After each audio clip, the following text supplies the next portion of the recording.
There is something you do every single day that your ancient ancestors did in genuine terror. Not hunting, not fighting, not crossing open ground at night with predators watching from the grass, going to the bathroom. For most of human history, the most dangerous moment of your day was the one where you walked away from the group, crouched low, and made yourself completely defenseless for 30 seconds. Eyes down, hands occupied, unable to run.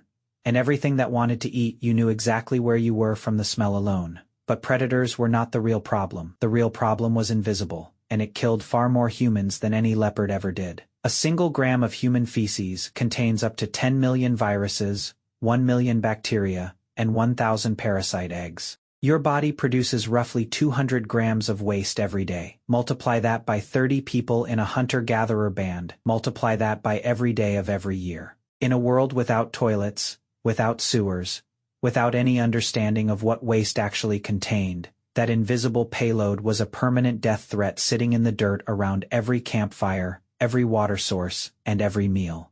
This is the story of how human beings fought against their own biology for 300,000 years, and how many of them lost. Start at the beginning. The African savanna 2 million years ago.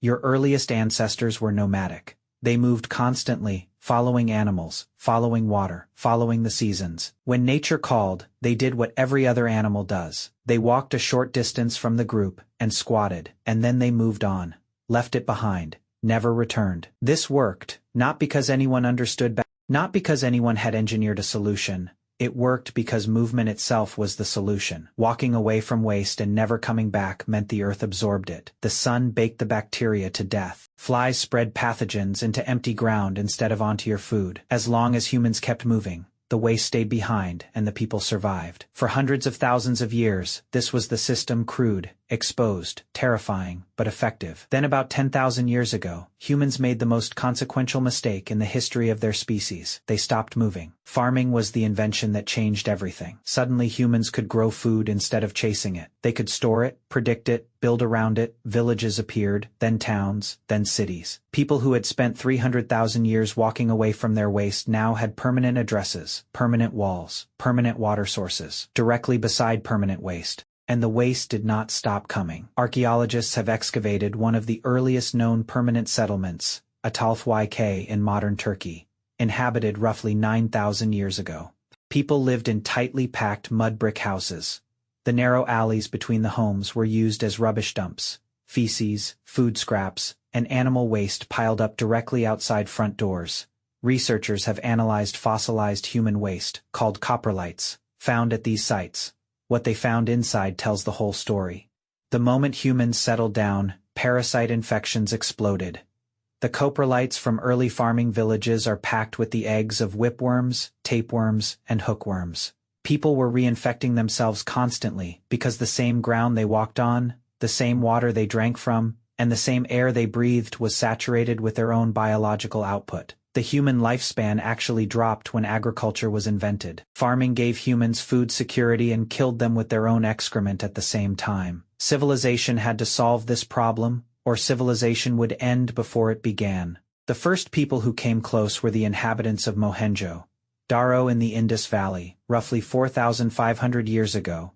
They built something the rest of the world would not catch up to for thousands of years. Houses with dedicated toilet rooms, waste dropped through vertical chutes into a network of brick-lined sewers running beneath the streets.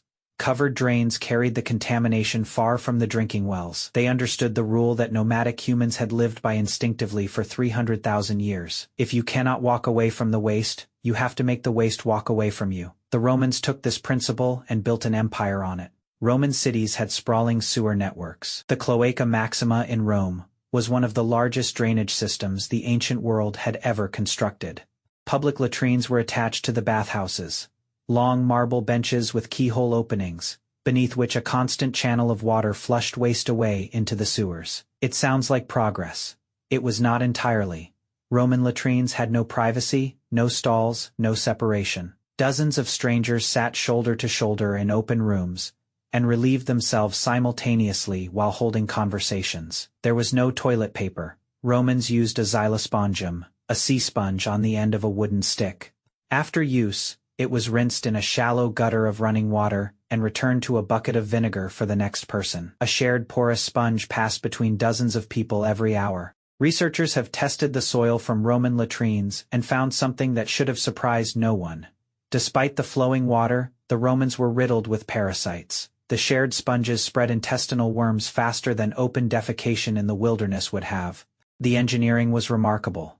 The microbiology was catastrophic, and the sewers themselves were dangerous in ways nobody had anticipated. The decomposing waste beneath Roman cities produced enormous quantities of methane gas. The sewers had no gas traps, no venting systems. Methane accumulated in the dark tunnels until a single spark, from a torch, from iron on stone, ignited it. The latrine would explode. Fire shot up through the marble openings. The Romans believed the sewers were inhabited by demons. They were right about the danger, wrong about the cause. Then the Roman Empire collapsed, and things got worse. Medieval Europe had no sewers. Castle residents used garderobes, small stone rooms projecting from the castle wall above the moat. Waste dropped directly into the water 30 feet below. The moat was not a defensive barrier alone. It was a ring of raw sewage surrounding the entire fortress. The smell could be detected from miles away. City residents had chamber pots, clay bowls kept under the bed. Every morning, the contents were thrown out the window directly into the street. European city streets became slow rivers of excrement, rotting food, and mud. People wore elevated wooden shoes to keep their clothes out of the filth. The shoes were called pattens. They were a direct engineering response to the failure of waste management. Cities used cesspits, large underground chambers where waste accumulated for months. When a cesspit filled, crews called night soil men were hired to empty them by hand in the middle of the night, hauling tons of raw waste out of the ground to be sold to farmers as fertilizer. Workers routinely suffocated in the toxic gases trapped below. The job paid well, nobody wanted it. The waste seeped through the ground into the shallow wells that supplied the drinking water. For hundreds of years this connection was invisible. Nobody understood that the water making them sick came from the pit behind the house. Then came cholera. In London in the 1850s, cholera killed tens of thousands of people in repeated outbreaks that nobody could explain or stop.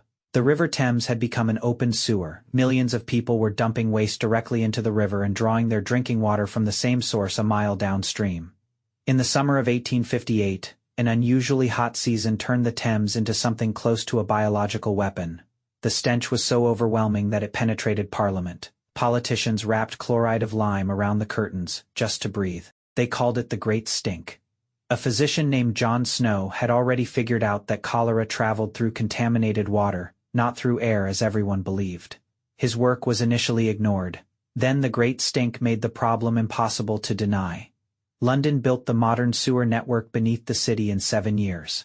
Within a generation, cholera outbreaks in London stopped. The same lesson spread across the industrialized world. Waste infrastructure was not a luxury. It was the single most important public health intervention in human history. More lives have been saved by clean water and sewage systems than by any vaccine, any antibiotic, or any medical breakthrough ever discovered. Your body still produces the exact same biological hazard it produced 300,000 years ago on the African savanna, the same pathogens, the same parasite eggs, the same invisible threat in every gram of waste your body releases every single day. The only thing that changed is the infrastructure surrounding you. You push a lever.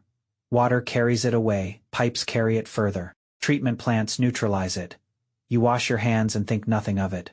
But somewhere beneath the floor you are standing on, a network of pipes built on 300,000 years of trial, catastrophe, and hard learning is quietly doing the most important work in human civilization, keeping your waste from killing you, the way it killed so many of the people who came before you.